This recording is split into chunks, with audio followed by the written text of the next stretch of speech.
everyone tonight. We had a little technical difficulties, but we got past that. Whenever you have something good to share with people, it's just like that. Last year, I met the Muse family, the Muse, beautiful people, beautiful people. That's all I can tell you. They're doing great work in St. Helena, and I would like to welcome my special guests and have them to introduce themselves tonight because we're going to be talking about a very important matter. I am the granddaughter of a former family members who own land, and they're going to introduce themselves, and we're going to get right into our story. Hello, everyone. Are we muted? Hey, Hi, good evening. hi, Burnell. How are you? Hi, doing well. I'm Brunel Muse. I'm one of the owners of Muse 3 Farm. Uh, we started the farm back in probably 2017. We really got kicked off after buying some property. I spent 37 years working for USDA NRCS as a soil scientist, retired in 2015, and now I'm full time on the farm. That's a full-time job, isn't it? It is a full time job. All right. Thank you and welcome, Burnell. I guess we'll go to the other two brothers, Mitty and Chris. I guess they're muted. We'll come back to them. Hi, Alan. How are you? Alan? It looks like we're having problems all around. Just be patient with us, everybody, because we have something very good to share. And it looks like we're having some tech problems, but we're going to get past that. Um, can you hear us? Yes, my name is Alan Muse. Can you hear me? Yes, I can hear you now. Hi, Alan. How are you? We did hear him. Alan? I'm doing fine, Dr. Harris. Yes, my name is Okay. Alan Muse. I'm a retired gentleman. Yes, ma'am. Can you hear me? Yes, we can hear you.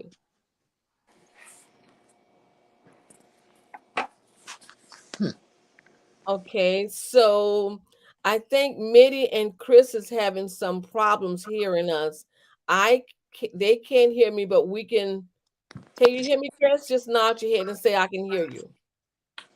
Yes, ma'am. I can hear you.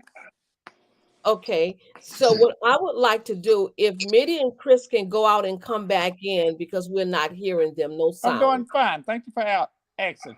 Yes, my name is Alan Muse. I'm a retired General Motors employee. I work. Yes, ma'am. Uh-oh. Yeah, we're having some Yes, problems. ma'am. Can you hear me? Yes. Burnell, would you introduce everybody for me, please? Yes. Uh, my brother Alan. Alan I'm Muse. a retired General Motors employee with 40 years from General Motors. I retired and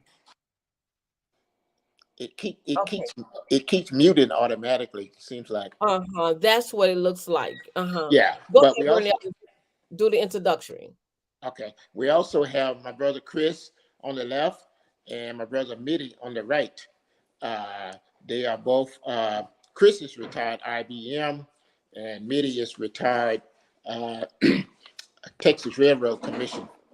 Mitty is also a minister in the family.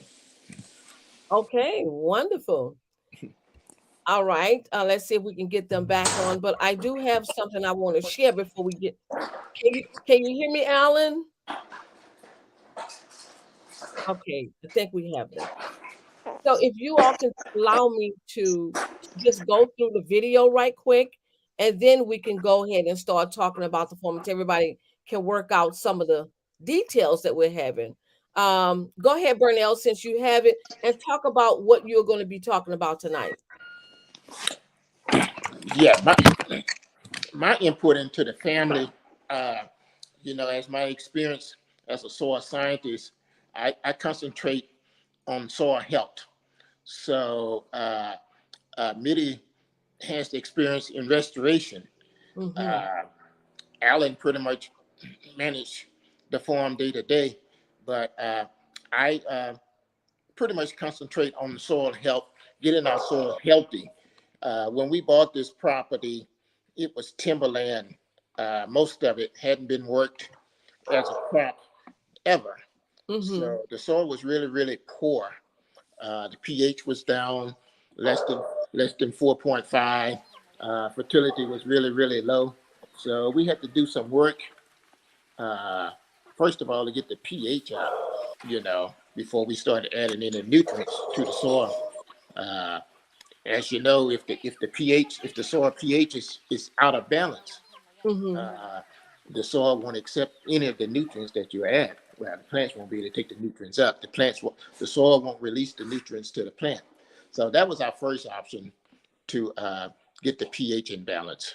So we work with USDA, NRCS, Southern, and LSU to Mm-hmm. get information and some cost share to get the pH in balance.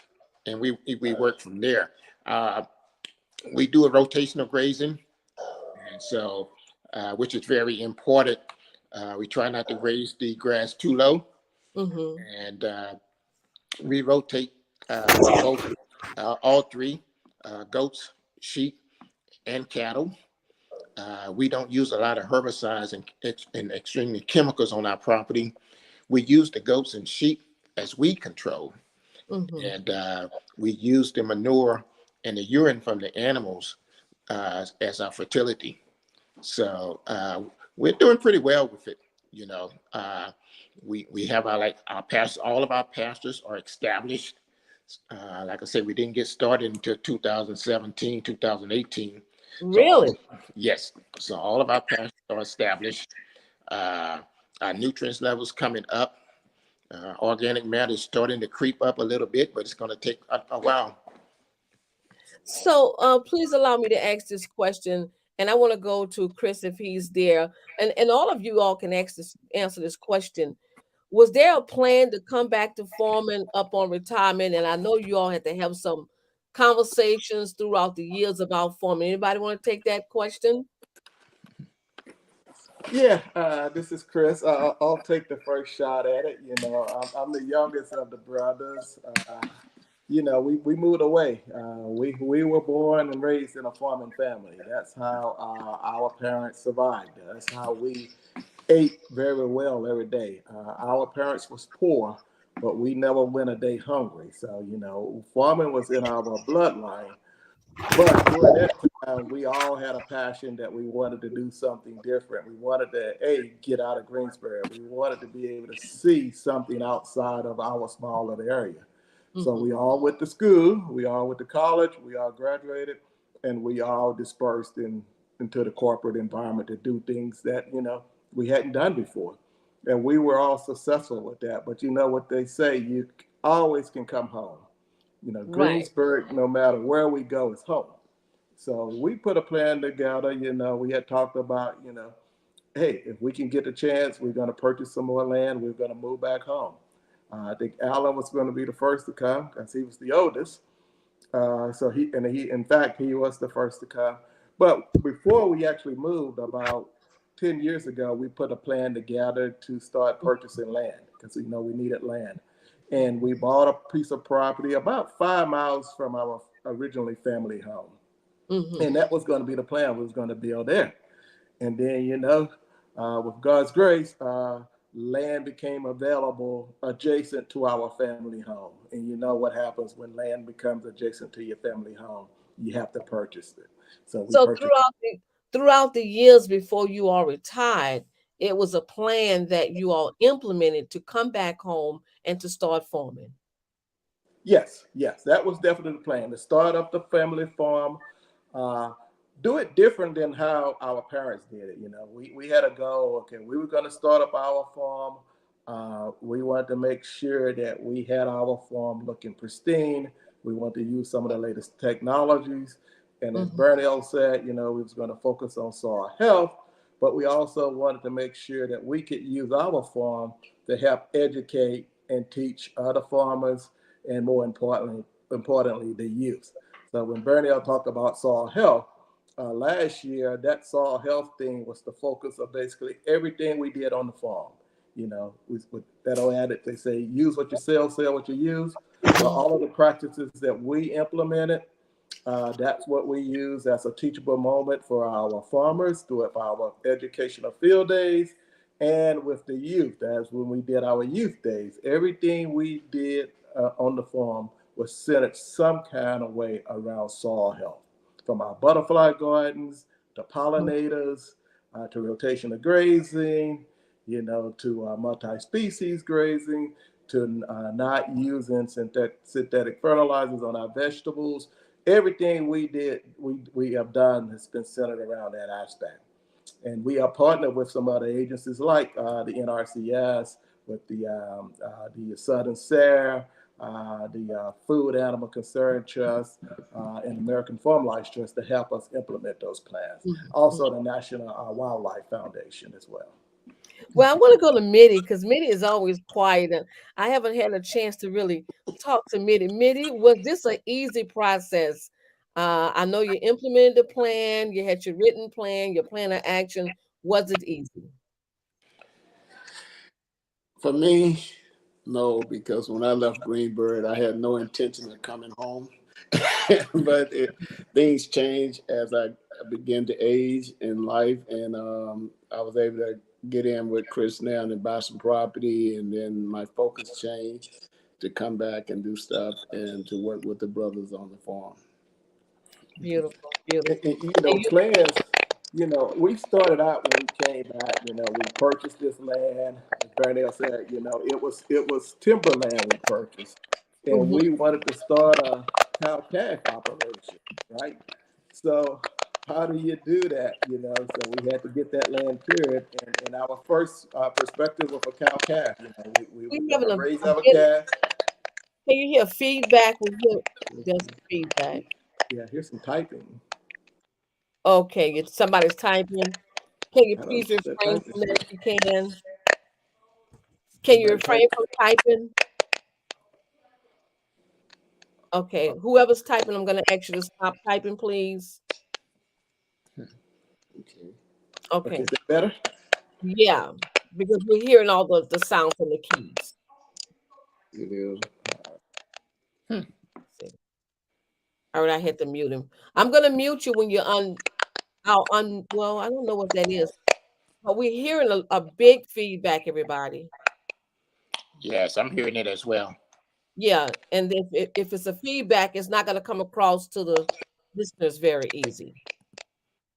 So can you mute yourself if you're doing something? Everybody else seems to be muted. Okay. That sounds better. Much better, much better. And then we'll bring Alan in. Uh, I want to go to you, Pernell, right now. Just how important is it to become educated on land ownership? That's a very important question. Yes, it's very important. The thing you have to remember about land, you know, what we have is all we're going to ever get. Mm-hmm. They're not making any more. And in Louisiana, we talk about we losing 2 football fields of land a day. So land is shrinking.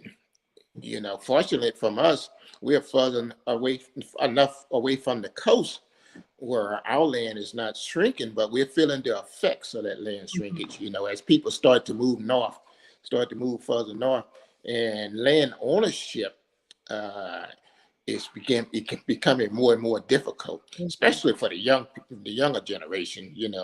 Just to be able to afford land now. The price of land is going up so high. Uh, we had uh, guys from one of the largest lenders in the area, and he said that land has gone up over 21% in the last couple of Mm-hmm. years, the price of land. And he has customers waiting, you know, when land come up for sale. And, they're waiting. They've already gone through the process, and they're ready to purchase. So, Mm-hmm. uh, and most of our kids, we're kind of behind on that, and then again, a lot of people have other priorities. Uh, do I buy land? Do Mm-hmm. I buy a new car? Do I buy that 4-wheeler? You know, but that car and 4-wheeler are going to depreciate in value. Land always increase in value. So, but that's a big issue, not just here in Louisiana, but all over the country. Land Mm-hmm. ownership, especially for young farmers that wants to start a farm. Hmm. And Alan, that brings, I mean, I'm sorry, Burnell, that brings me to the next question. And I do want to direct this to you. Can you briefly talk about a program that Southern University offered to help those who may have land ownership, airship, and they don't know what to do with it? They don't have any idea. It's just, it's really tied up from generation to generation. Can you speak about that program a little bit before I go to Alan? Yes, yes. Southern University. First, I'll admit it something. I just retired from Southern University as a uh, county agent. Mhm, So, one of the things we were working on with Southern University and the Southern University Law Center is that they're working to offer free legal assistance mhm, to families with air properties. Air property is a big problem. Air property and wills. So if the family it started out for farmers, and the program is reaching out to all families.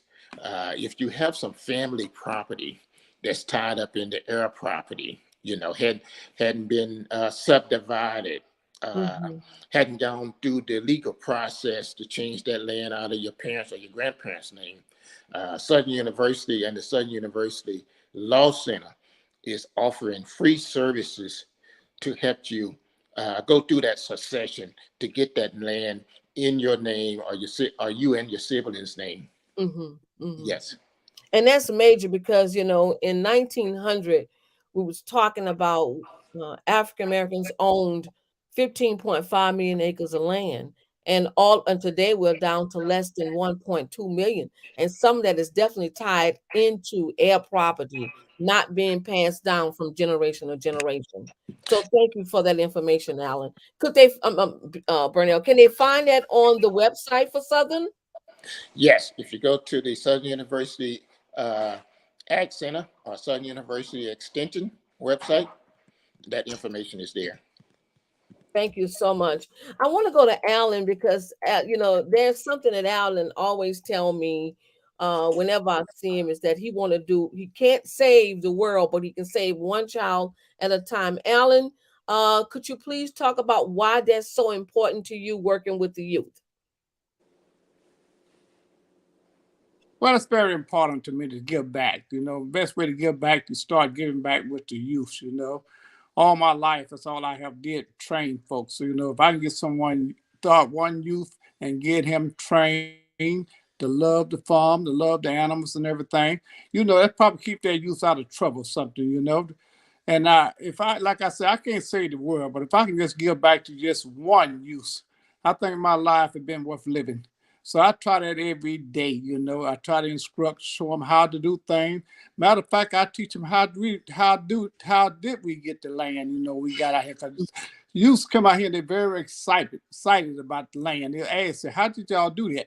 And I tell them, it's take hard work. You got to work hard, save your money, and everything. I said, it'll pay off in the long run. I said, it took me about 45 years for me to get what I got now. I made mistakes along the way. But sooner or Mhm, later, it came to my mind I need to go back home and we purchase land. And once I started producing that land, I love that land. I said, well, God bless me. I want to give back. So that's the best way to give back is give back to the youth. Train them to love the land. Cherish the land. Because that's something God ain't making no more. God's not making no more land. And we need to take care of this earth. that's right. That's right. Somebody is saying in the chat room, this is great that you all come together as a family. Salute you. Now, I do want to say this: behind every successful man, there's a Can successful you still woman. hear me? Yes, and I want to say that these brothers have some beautiful wives that work very hard with them. No, they may not be in the forefront, but these women do a lot. Can y'all talk about how important it is to work as a family to operate 100 and something acre farm? Yes, Yes, because these three farm is a family farm. We are a small family farm, and it takes everybody equally pulling in.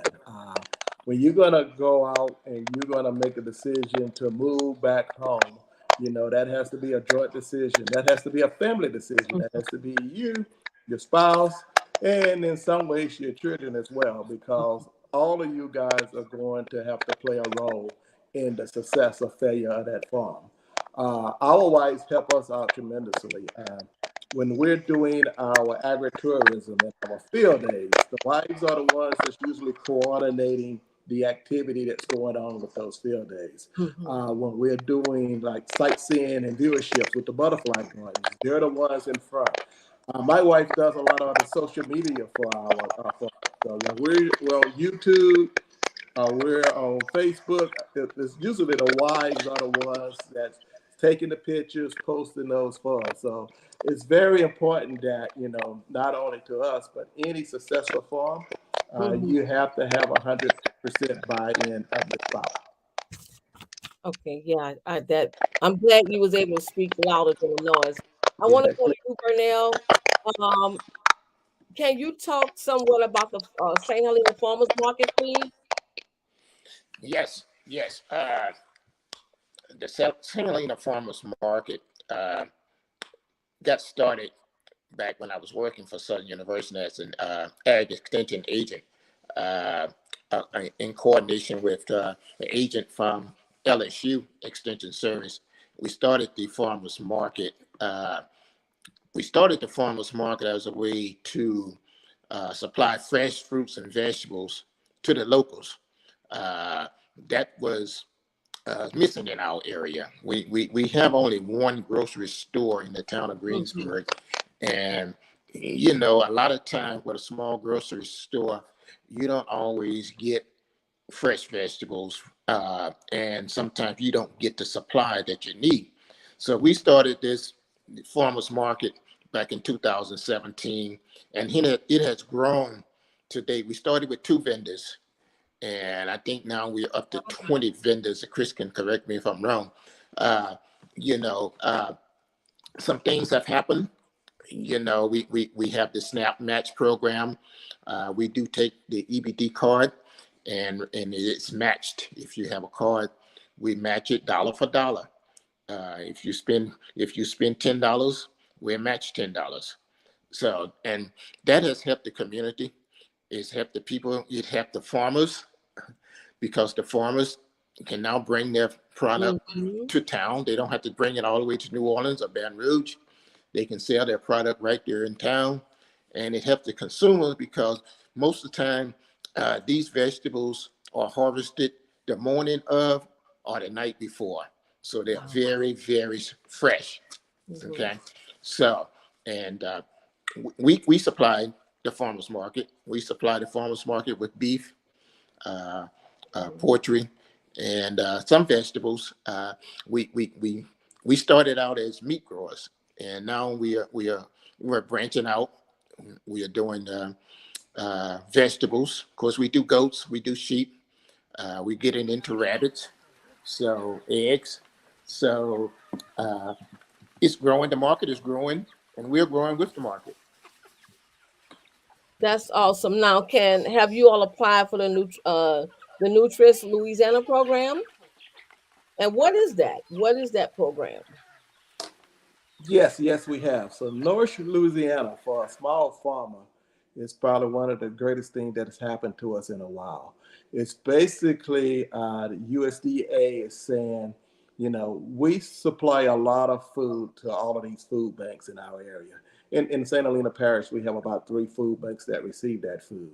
Well, what North Louisiana is going to do, instead of buying that food, say, from California or New York, a subset or a portion of that food is going to be purchased direct from local farmers within the areas and given to the food banks to give to our people. So that's going to do two things for the local farmer.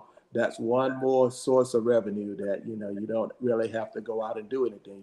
You sign up on their site, you say you want to be a vendor, and then from that piece, basically everything just sort of clicks in place. So you have a customer that's going to buy your produce at fair market value.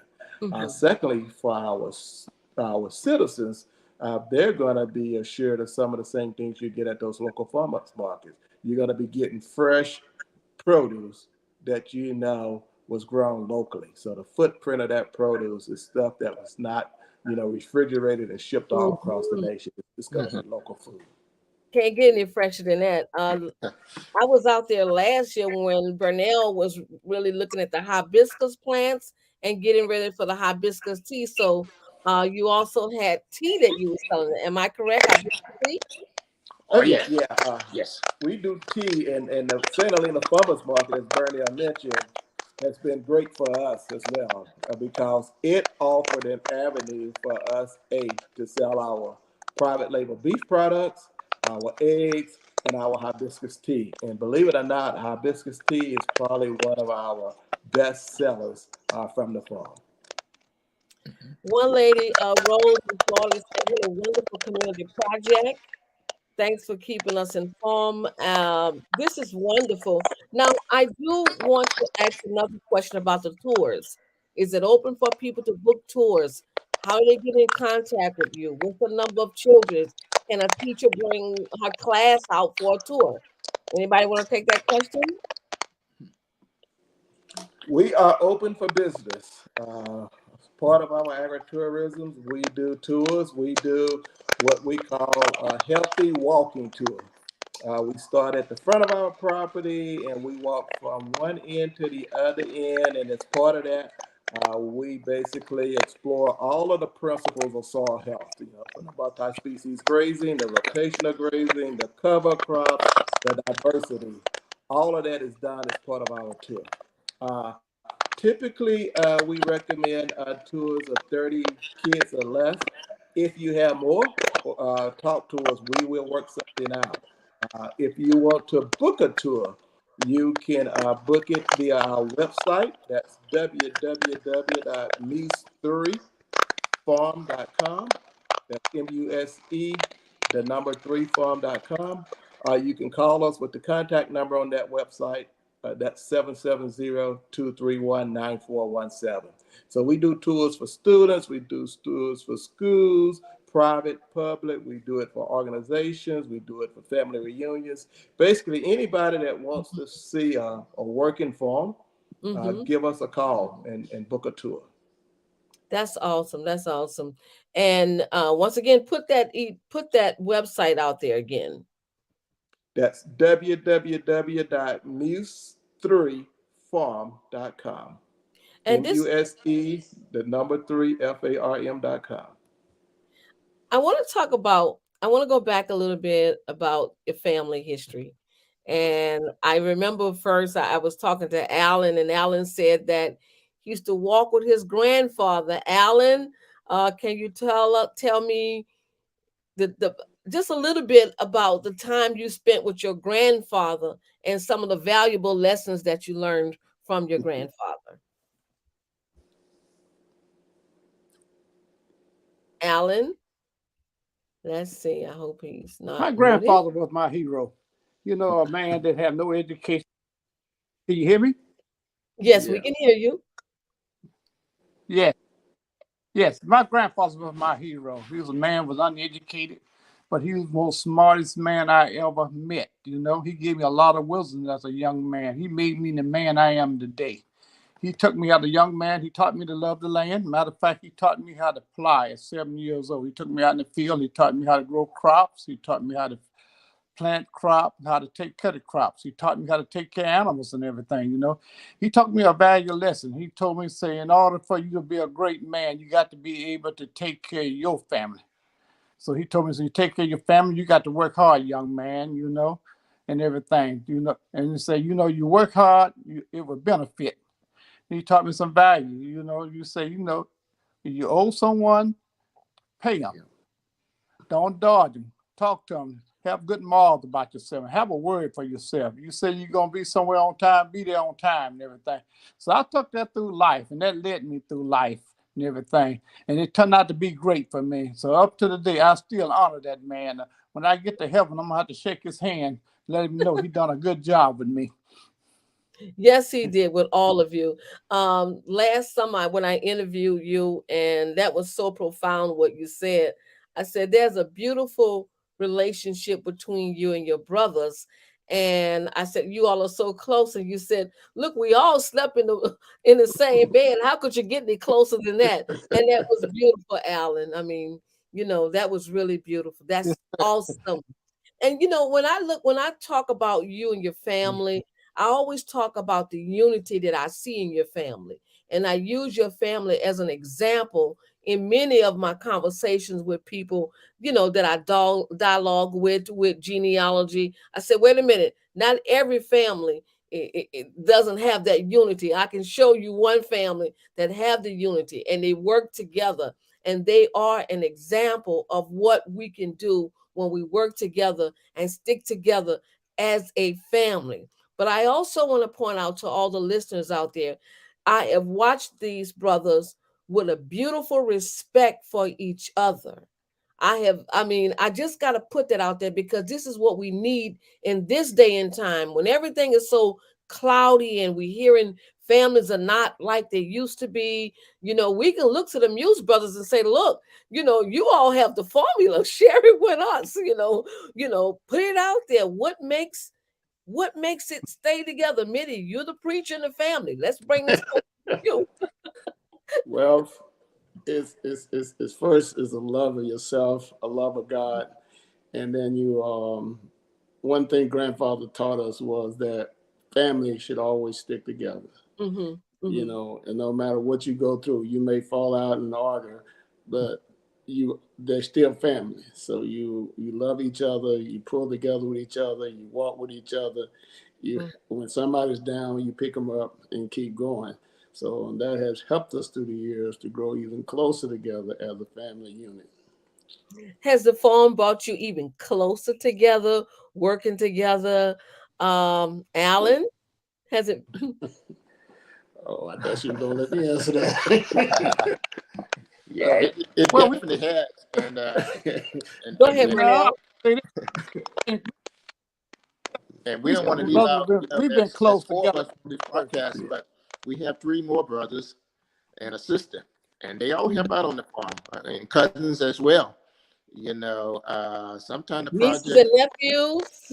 nephews, sometimes the projects are too big for the four of us, you know. Mm-hmm. So everybody jumps in, pitch in, fixing fence. Last year we had the hurricane. Mm-hmm. Uh, we probably had over 100 trees down, fence down everywhere, Mm. So we had to get in there and get that done right away. So we had to have extra help, you know. We didn't have, in a lot of cases, we didn't have the proper equipment to get it done. So, uh, so we get a lot of help from the family, It's the four of us on here, but it's much bigger than the four of us. Right, right, right. And I can't give a shout out to your wives enough because this works them too. I mean, they're up when there is something going on, and they're right there working to make sure, and they're working on the farm. So I know they have the housework need to be done. If there's something extra on the farm, they're giving you all a helping hand. So, thank you all for being the example of what, one, when we work together, two, have a plan and understanding the land. Something else that Burnell mentioned when he took me on a tour and we was riding around, he was talking about how important it was to know your posts on the land. Burnell, you want to talk about that a little bit? Oh yeah, land surveys are not cheap. So, uh, a lot of land in Louisiana, there's no survey map. There's a deed, but there's no survey map. So in a lot of cases, there are a lot of discrepancies. So my thing is, once you get your land surveyed, be sure you get your corners marked clearly, and be careful where you put a fence. Because we've learned over the years, if you put that fence off the line, or if somebody else put that fence off the line, 20 years from now, that fence becomes the line. So Mm, you want to be very careful about who puts a fence. Be good neighbors, but be conscious of what's going to happen down the road. You want to make sure you put your fence on the line. You want to make sure your corners are clearly marked where you can go to them easily, and more important, where your kids can go once we are gone. Want to be sure that they can find those corners. We know where they are because we visit them all the time. But what about your kids, your grandkids? You want to have that clearly marked. So we try to keep ours freshly painted. And you don't have to paint them every year. Every 5, 10 years, you might want to go and touch up the paint and and visit those corners, with your family, so they know where those corners are. Because a lot of land is lost uh, by, like I say, they put a fence here, and they say, "Hey, is it okay I put this fence here?" Yeah, but 30 years from now, nobody knew you had that conversation. Right. you Right. know. So, and a lot of land is lost like that. So, Mhm. and Louisiana law, object possession. If somebody put a fence on your land and they maintain it for 30 years legally, they can claim it. Mhm. So we have to look out for things like that. Burnell, something else that I find a lot as a genealogist. Oftentimes, family members can live on the land for so long they don't even know whose name the land is in. And Exactly. so, I've seen that, and that's happening in my own family. You know, every generation removed, a person have no idea who whose name the land is in, is the homestead exempt, what's the taxes that need to be paid. Sometimes not even knowing where the taxes need to be paid, although it's in that parish, but the younger people don't know anything about that.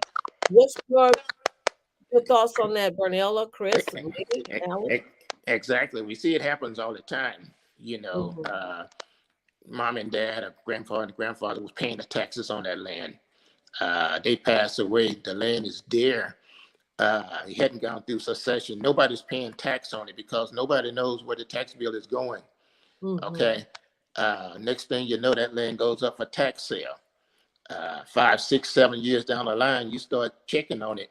Let's start checking on the family land. Let's go back home and check on it. If you live out of town, you get there, you find out somebody else is living on that land. Hmm. Hmm. Well, it happens all the time. You know, uh, you can miss one tax payment and your land can go up for tax sale. Okay, if you don't come back within 3 years, that land is lost to you. Hmm. So it is very important to keep up with that. you know, uh, if you have parents or you have air property and you're not sure if the tax has been paid, you can always check on that. Hmm. You can check on it. There's several ways you can check on it: by the address, by the name, Hmm. you know, because it happens all the time. It happens all the time. Lots of people lose their land for, and a lot of times the tax is not that expensive, 30 or $40, you lose your land over that because you Hmm. just didn't know. Right.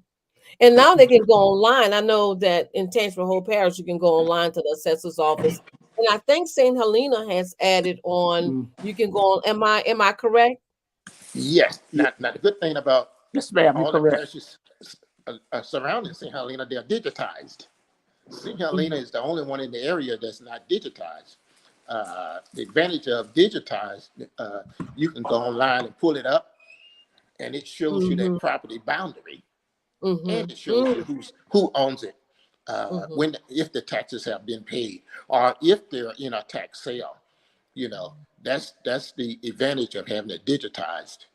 But you can go online and check for St. Helena and see if the taxes have been paid. Mhm. That's very important too, because that's Mm-hmm. part of the ownership of land. And once again, you all are open how many days a week? If somebody 7 days wanted a to week. 7 days a Seven. week? 7 days a week. We're Mhm. here. Someone is Before you get always on here that, at the. that Oh, the tax. let's go back. Did somebody? Let's go back to the tax before you get off that, Miss Harris. That's what Okay. my daughter, my grandkids, I want to check. Yeah. I said, your mother and your grandfather may be gone one day.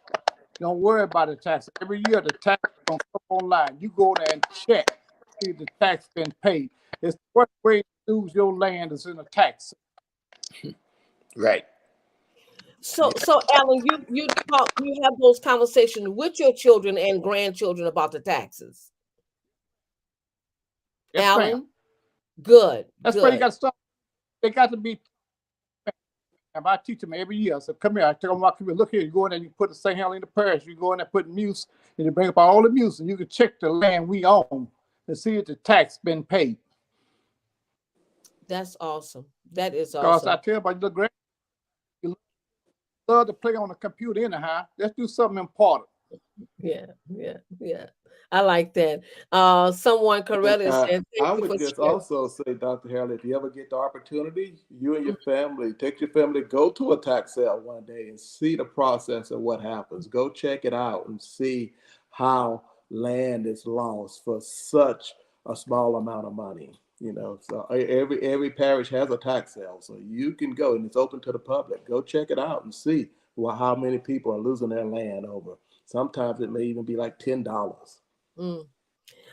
When I first started researching my family history and my family ties in St. Helena, I came across the sheriff sale where my great grandfather lost his land. He lost 40 acres of land, and at that time he owned 80 and he lost 40, and that was the beginning of a very very hard time for him. And he never really recovered after losing the 40 acres that he owned. So thank you for sharing that information. Um, Once again, the form is open. Just call that. You do it. Go to the website if you want to know.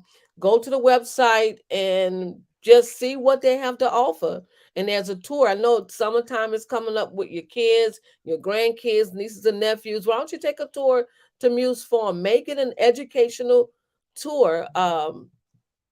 Someone is saying to me, let me just Someone is saying good information. We're still one of the largest black landowners in Louisiana with over 200 acres.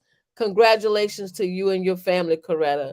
Now, it's one thing to be land rich, but what I like to see is that the Muse brothers and the Muse families are working the land. They not only own the land, but they're working the land. And that's a big difference as well, too.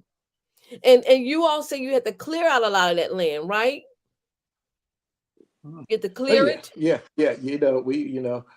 Yes, ma'am. when I moved back from Georgia, we needed a place to stay. So the land we purchased was timberland that had been clear cut. So, if you've seen land in St. Helena Parish, once a timber company goes through and cut the timber, you see what type of shape that land is left in. So, uh, to be honest, we probably spent more money clearing the land that we did paying for the land because we had Really? to get land in a shape where we could make it into what we would call pristine pasture land and also a homestead because we live on this land. So we Mhm. had to do a lot of cleaning up to get it prepared so that we could live on the land and also raise our animals on this land. Mhm. Did all of you all move back at the same time or within 5 years of each other? Mitty, I see you shaking your head. Alan was Well, first and who was second? Alan was first, Chris was I was second, and I'm probably going to be the third one to move on the farm. Bunnell hadn't got here yet. He's in Baton Rouge, so but he's here. But we were Alan, Chris, and myself were out of state, so we moving back to the state of Louisiana. Did y'all ever think that you would come back and live in Greensboro? I heard you say no, Mitty. You had no intentions. I heard you say that. All right, Chris, Alan, and Burnell, did you ever think that you would come back and do this? Just move back home? I thought I would. I mean, like I said, I lived in Atlanta and well. and and no issues with That's Atlanta. all. That's that, Alan cutting out. And y'all, please back. understand that Alan is in a rural area, so Yes, the ma'am. But I didn't internet realize it's not going to be as this good. big. But God blessed us to get it this big. That's always my Louisiana. I worked for a couple for 40 some years, and I never would go past the base in Dixie because that was far from my home. It was Greensburg, so I had to be 8 hours from home. Come on, I always try to work my way back to Greensburg. Oh, that's Yeah, beautiful. yeah. The Hmm. same thing, you go in the city, and the city is great for raising a family, but then you say, hey, I miss that great life I had in the country, the peace, That the fresh quiet, the air. Yeah. tranquility, the hearing Yeah. the animals, the wildlife. So, you know, I And figured eventually I would come back. you have such a beautiful place that you can walk out on your porch and your front and just, you see the pond and you see your animals just grazing and a cup of coffee or some tea or just sit out. You have your own personal park. There's no need to go to any park. You have your own space. That's beautiful. What advice would you give before we close out? And once again, to those of you that's here in Tangier Hole Parish and St. Helena, you have to make a plan to go to that farmer's market. Let me tell you something, not only the fruit, but there is a lady from Tylertown, Mississippi, and she makes this soap when I tell you, it is soap like Big Mama used to make. It is just I can't explain. Just go and buy it. That's all. And the fruit and the vegetables. And there's another lady. I think her name is Jill. She has like the trailer with all the jams and jellies that's homemade. Come on, it doesn't get any better than this, people. Please, please, before you go to any major supermarkets on a Friday, go out to St. Helena, and I promise you, you will be back. Listen to what I'm telling you. You will be 8 back. o'clock to 1 o'clock every Friday. We're there. Put the hours out there again. 8 o'clock a.m. to 1 o'clock p.m. every Friday. And people, let me tell you something. Not only the fresh vegetables, but the meat that you buy. I'm gonna tell you something. They bless me, and I'm spoiled. Now I want nothing else. Nothing else, because you can taste the difference. I just want to say to all of you, I am so proud of all of you, of your families, the work that you're putting in. But I have had an opportunity to observe, and I do want to say that you all are in the business of helping other people. You are disseminating information. You are uplifting other people, because a lot of times people don't like to share that information. But what I have noticed about the Muse family is they are sharing people with information. They want to see you do well. There's that motto I believe in, is that we all do well when one of us do well. And if we just hold on to that, that is the hope. That is the way that we persevered through some of the most toughest and challenging times in our history. Our family stuck together. And let me tell you something, the Muse is a large family. I'm sorry I missed Thanksgiving when I was supposed to come out and taste some of that gumbo. But the Heavenly Father said the same this year. I'll be out there. Yeah, and you can always come check us out on Muse Day. Every Memorial Day weekend is Muse Day. Muse Day weekend. Wow, that is That's just right. amazing. But Ms. Errol, the thing about it is that if you bless and help somebody else and they do well, you know your blessing is right around the corner. That's right. Say it again, please. Please say it again so people can really get that. So if you bless someone and help them and they do well, then you can rest assured your blessing is right around the corner. Thank you. And real JC said I'll be visiting the farm and the farmers market, and I'll bring my kids as well. That's right, JC. I know sometimes we want to talk about the zoo, but we got a little animal farm right here in St. Helena. And I'm gonna tell you something, it's gonna be breathtaking. That's all I can tell you. I'm not gonna tell you anything, but go and see for yourself. Go and experience it. Go and see. Go and see this can be done. And maybe your family's not thinking about a farm. Maybe your family want to get into real estate. This is just a model to show you that it can be done no matter what you choose to do. It can be done. The one thing that I noticed about the brothers as well is that there's no big I's and little U's. That's the first thing that I noticed. There is no difference between Burnell and Chris and Mitty and Alan. They are all on the same level. And that's what's important. And I'm going to tell you something. Yes, they are educated people, but they don't push education like some people will do. They have so much education, it can't be reached. This is not these brothers here. Believe me, it's not. Make it your business this Friday to find your way in St. Helena. And you really can't miss the market because it's right across the street from the courthouse, right? Tell me where it's at. Highway 10 and intersection of Highway 10 and Highway 43, right across from the courthouse. You can't miss us. And come back on the show and let us know if you went there, if you saw it for yourself and you can understand. I'm really hoping that I get an opportunity to hear a book coming out of the Muse Brothers on how to do so many things because I can see that book. I can see the formula, and that formula is family second, God first.